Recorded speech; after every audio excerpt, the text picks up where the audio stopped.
Bon, je voudrais vous souhaiter une très belle journée à tous et à toutes. Saluer tous les présents dans ce dialogue Brésil-Afrique. Saluer Jean Bosco Monte, le président de l'Institut Brésil-Afrique. Mon maître José Graciano da Silva, qui est directeur général de la FAO, ministre du combat à la faim au Brésil, avec le président Lula. Monsieur Luis Lessa, qui est le président de la Banque de l'Amazonie,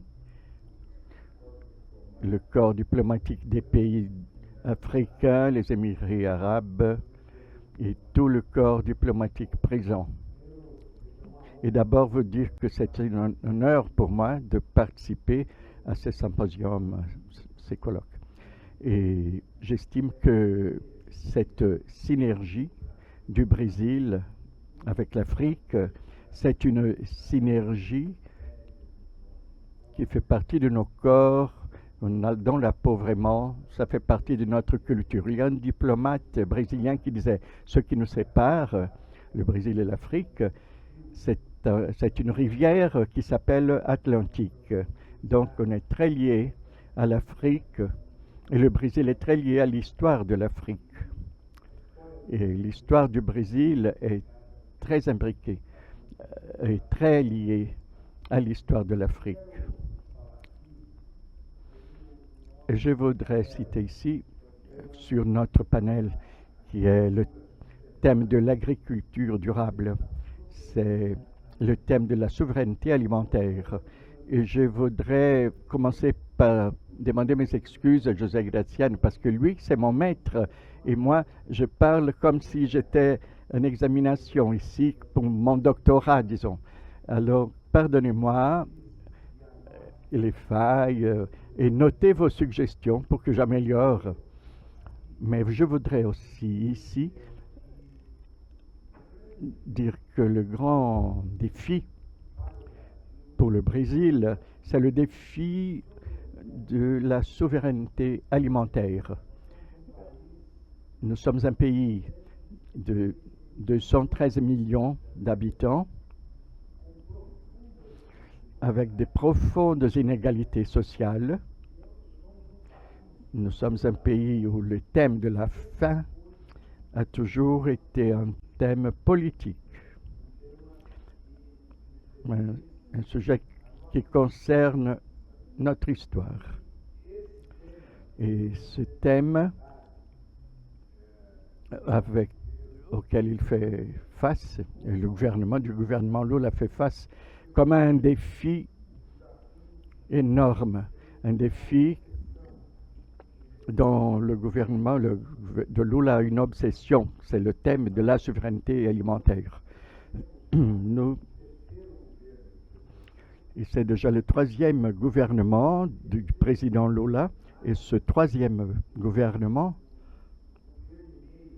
et en plus le gouvernement de notre ancienne présidente Dilma Rousseff, c'était un apprentissage. Et ce qui a mis presque 10 ans, 11 ans, que c'était d'enlever le Brésil de la carte de la faim.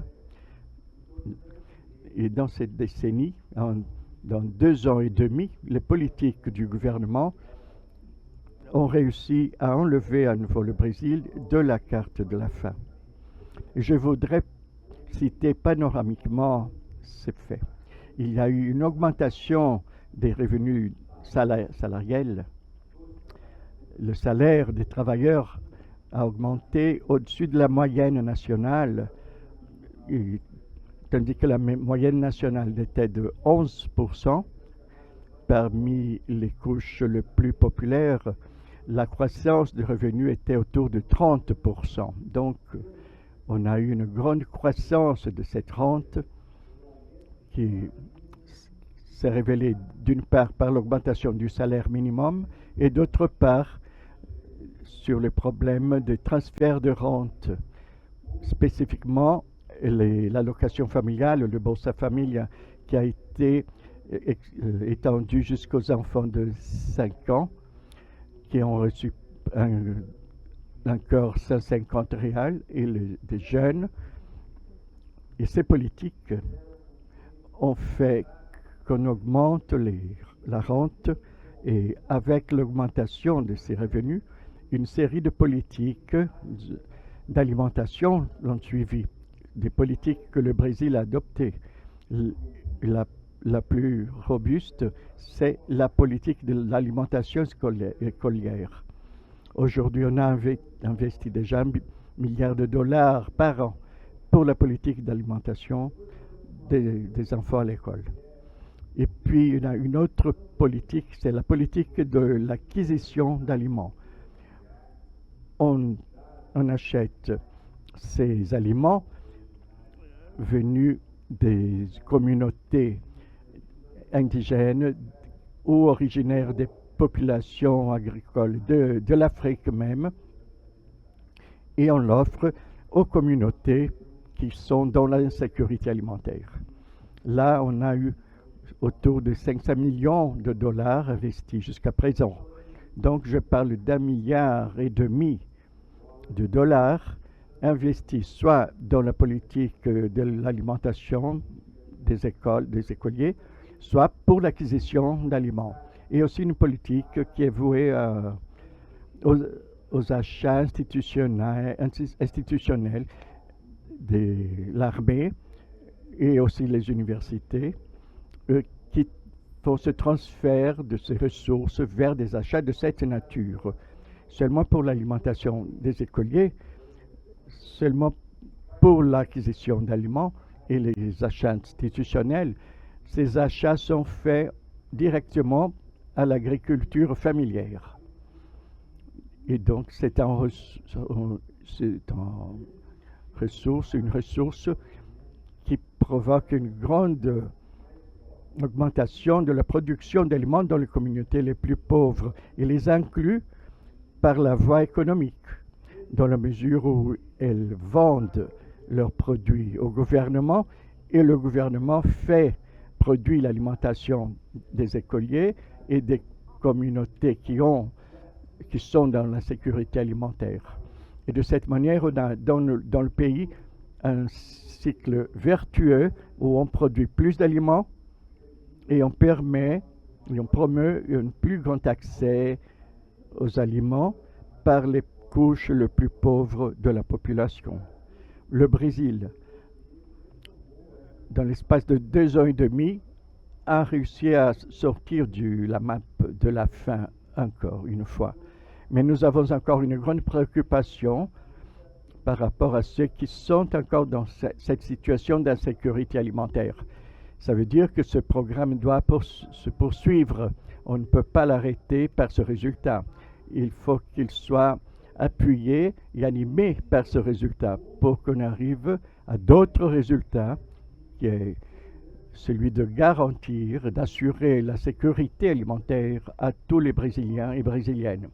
Le phénomène de l'alimentation au Brésil, c'est un phénomène que plusieurs fois on voit qu'il y a beaucoup de personnes qui passent ce facteur de revenus. Ils ont dû arrêter de s'alimenter avec des produits frais de l'agriculture alimentaire et ils ont passé aux produits ultra transformés, ce qui fait qu'au-delà de l'insécurité alimentaire, on a des phénomènes de santé publique très graves avec l'incidence de l'hypertension, du diabète et d'autres maladies en raison de la mauvaise alimentation. Et quels sont les piliers de notre agriculture et de ces changements qu'on fait? Le premier pilier important, c'est le financement. Le gouvernement finance l'agriculture au Brésil et il fait un échelonnement des subsides selon la dimension de l'agriculteur, l'importance de l'agriculteur. Si c'est une agriculture familiale qui emploie une seule personne, les intérêts vont à 6%, quand les intérêts au Brésil arrivent à 15%. C'est un genre d'intérêt subsidié, négatif même. Et dans cette catégorie, il y a des intérêts encore moindres, parce que parfois ça à peine arrive à 3%. Et à ceux qui se consacrent à ce genre d'alimentation, l'intérêt arrive à 2%. Et pour le microcrédit, les intérêts sont de 1,5%, 0,5%.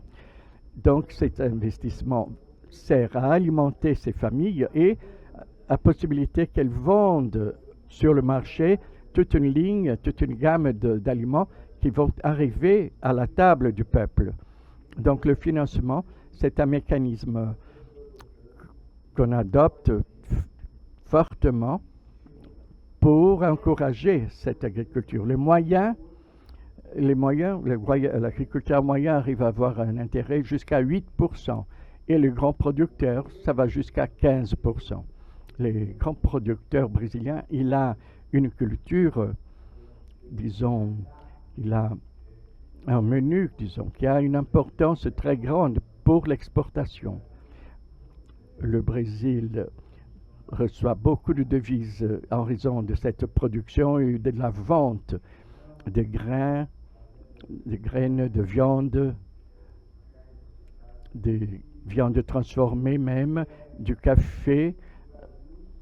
Et enfin, le Brésil a dans les grandes producteurs un très grand appui pour l'exportation. Les moyens et les petits, ils s'occupent du marché intérieur. Et pour ces trois segments, le thème du financement, c'est un thème très important. Le deuxième programme que nous avons, c'est le programme des achats publics que j'ai déjà cité. Je ne vais pas me pencher encore une fois parce que j'ai déjà dit c'est l'alimentation pour les écoliers, les achats pour les institutions. Et un troisième, nous avons un programme de la réforme agraire avec la distribution des terres et le financement aussi qui appuie le développement de ces terres avec programme d'assistance technique. C'est le programme que nous voulons perfectionner. Et maintenant, nous sommes penchés sur la création au Brésil d'un système unique d'assistance technique pour cette extension rurale. Le Brésil, face au changement climatique, voit une grande complication dans la production agricole, ce qui demande une bonne assistance technique. Et en raison du changement technologique aussi, il exige de l'assistance technique. Et nous sommes penchés sur ce programme. Je voudrais parler aussi d'un programme qui sera lancé le prochain jour. Je ne sais pas s'il faut faire un secret, parce que ce n'est pas un ministre qui va la lancer, c'est le président de la République. Mais on va lancer ce programme d'assistance technique digitale, numérique, dans un accord avec le ministère de la Réforme agraire et l'assistance familière, qui a un accord avec l'Embrapa, parce que toutes les connaissances de l'Embrapa doivent migrer vers ce cours, cette formation, pour les plusieurs chaînes de production, vers cette assistance technique du secteur rural. J'ai commenté avec le président Lula, je crois que c'est un programme qu'au départ, il pourrait être lancé avec les pays de langue portugaise d'Afrique, parce que tenant vu qu'il sera transmettre en portugais, ce programme pourrait être transmis aussi pour le pays de langue portugaise, mais aussi après on pourrait le traduire en anglais, en français, ce qui peut possibiliter un dialogue plus peut-être avec l'arabe, traduire en arabe aussi pour le nord de l'Afrique. Et là, on pourrait établir un rapport très important avec l'Afrique. Nous cherchons à faire une agriculture de type restaurative.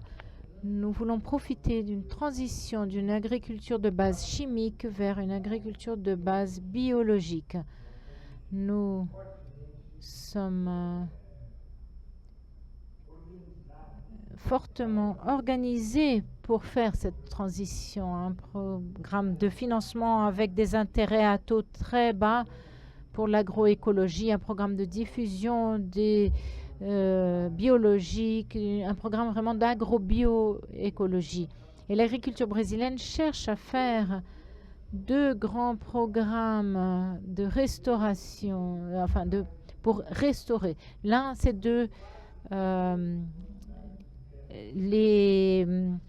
les endroits où paître les vaches qui sont dégradées. Donc, nous cherchons maintenant, nous lançons un programme de récupération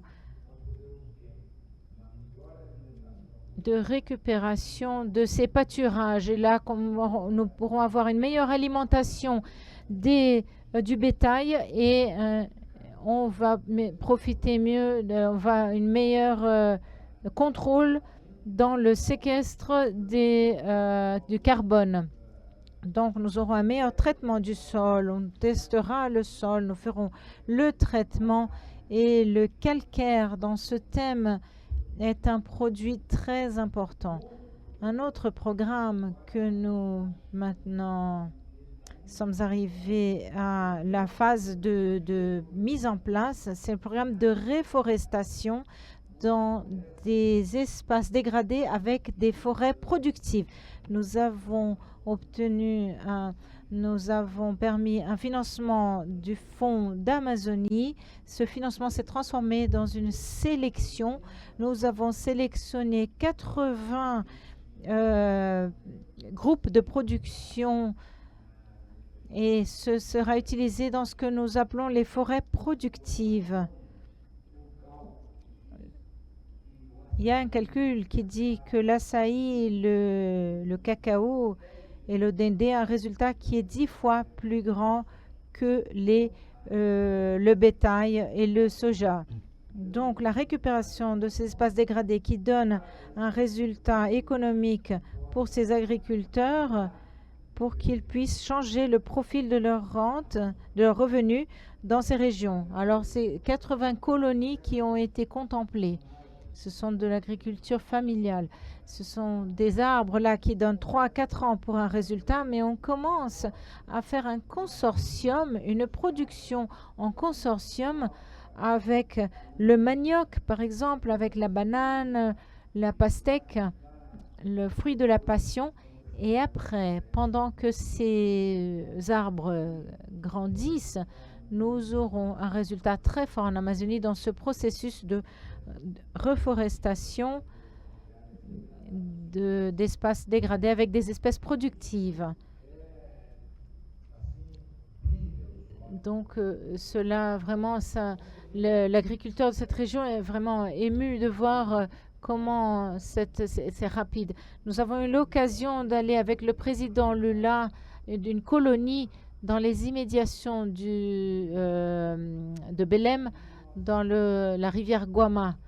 Et nous sommes allés tester. Le président Lula a servi comme professeur de la présentation de cette réalité et il a présenté comment on cueille, fait la récolte de l'açaï d'après les méthodes traditionnelles, c'est-à-dire la personne elle attache une corde et d'une végétation spécifique, il l'attache à son pied et il monte sur l'açaï et il redescend. Et hier, nous avons testé une machine qui monte toute seule, c'est un robot qui monte toute seule, il cueille l'açaï et il descend tout seul. Donc, maintenant, nous sommes en train de divulguer cette technologie, nous finançons l'agriculteur afin qu'il puisse l'obtenir et en même temps, nous simulons la formation de coopératives pour l'organisation de ces agriculteurs, pour la dissémination d'assistance technique, pour la construction des pépinières, pour la mécanisation et pour le processus de ces produits de la forêt, comme c'est le cas de açaï, du cacao, comme c'est le cas du dendé, de l'huile de dendé et l'huile de palme. C'est un programme très intéressant de forêts productives et nous allons disséminer au Brésil à partir de financements que nous allons obtenir auprès de sociétés comme Petrobras, comme Vale do Rio Doce, c'est-à-dire un fonds de récupération environnementale que le ministère de la Justice a pour élargir le programme de reboisement, reforestation. Et finalement, je dialogue beaucoup avec quelques pays d'Amérique latine et d'Afrique dans le sens de penser la petite agriculture comme un levier pour l'insertion de ce petit agriculteur par la voie économique et aussi pour le combat contre la pauvreté. C'est un programme très modeste, mais qui donne ses fruits, beaucoup de résultats au Brésil. C'est ce qu'on appelle les quintao, ce qu'on appelle les jardins productifs, c'est-à-dire c'est pour les femmes. Les femmes, elles ont un rôle très important dans l'agriculture et ces jardins productifs, nous sommes en train de financer dans un espace de 1 hectare ou 2 hectares des cultures qui ont des espèces variées, par exemple 30, 40 espèces différentes dans ce petit espace qui ne servent non seulement pour la subsistance de la famille, mais aussi pour le marché local dans un cycle court de production où nous avons la protéine au moyen de la production ou de petits élevages comme les moutons, les poissons, mais en même temps nous avons où il y a le maïs, où il y a des feuilles vertes, des fruits, des expériences très intéressantes. Et vous pourrez connaître ces expériences grâce à Embrapa, c'est-à-dire la Société publique d'études de recherche agricole au Brésil. Ce qui est dans notre horizon, c'est augmenter le financement pour les femmes. Parce qu'aujourd'hui, nous avons le protagonisme des femmes pauvres dans le champ brésilien. Hier, le président Lula est allé voir cette colonie et c'était une réunion presque en prédominance, presque que de femmes. La prédominance était de femmes. Et quand on finance les femmes et leurs mouvements, on pourra aider dans cette production. Un thème très important est notre jeunesse. Nous sommes convaincus que la jeunesse, elle restera sur le champ, dans les champs, s'il y a une technologie, si c'est moderne pour les jeunes de rester dans les champs avec un résultat meilleur que s'ils allaient en ville. Donc, l'amélioration des universités, le meilleur modèle d'éducation dans le champ, ce sont les écoles familles agricoles. C'est la pédagogie de l'alternance. Il y aura une rencontre au Brésil sur les écoles familles agricoles et l'accès aux technologies, l'accès à Internet, l'accès aux drones, aux coopératives, la mécanisation. C'est cela qui va faire en sorte que la jeunesse reste dans les champs en ces temps de grands changements que nous avons. Pour cela, nous faisons un travail et nous nous mettons à disposition des pays africains. Le président Lula a invité les pays africains à faire une visite à l'agriculture brésilienne. Des ministres de 44 pays sont venus, ont comparu. Nous sommes allés avec eux à Brasilia et autour de Brasilia et nous sommes allés jusqu'à la ville de Petrolina pour connaître l'agriculture irriguée, de périmètre irrigué de la rivière San Francisco. En agriculture, nous misons sur un programme d'amélioration génétique du bétail. Le Brésil a une génétique très bonne et il y a une espèce de bœuf pour le lait qui est très productif, qui s'appelle le gileiteiro. Et nous faisons une étude avec des embryons, directement avec des embryons, parce que nous sommes déjà une relation dans la nouvelle génération, l'agriculteur va avoir un bétail de dernier type, un bon bétail. C'est une façon d'intégrer et de dialoguer pour l'Afrique ici, et c'est ce que nous sommes en train de faire dans l'agriculture familiale. Et finalement, j'aimerais ici, au nom du président Lula, dire que le Brésil a une grande dette envers l'Afrique et en même temps une volonté énorme d'échanger les expériences, d'apprendre avec vous et mettre à disposition ce que nous avons de mieux pour nous. C'est pour ça que moi j'étais à Belém do Pará et non, j'ai dit non, je veux participer à ce séminaire, je veux être présent à ce colloque. Je crois qu'il est très important pour nous. Nous sommes en ce moment de la COP 30, le moment où le Brésil met le thème de l'exigence des pays pollueurs de payer des amendes aux pays qui souffrent le plus fortement les conditions climatiques et pour faire face au changement climatique. Donc j'espère que nous puissions avancer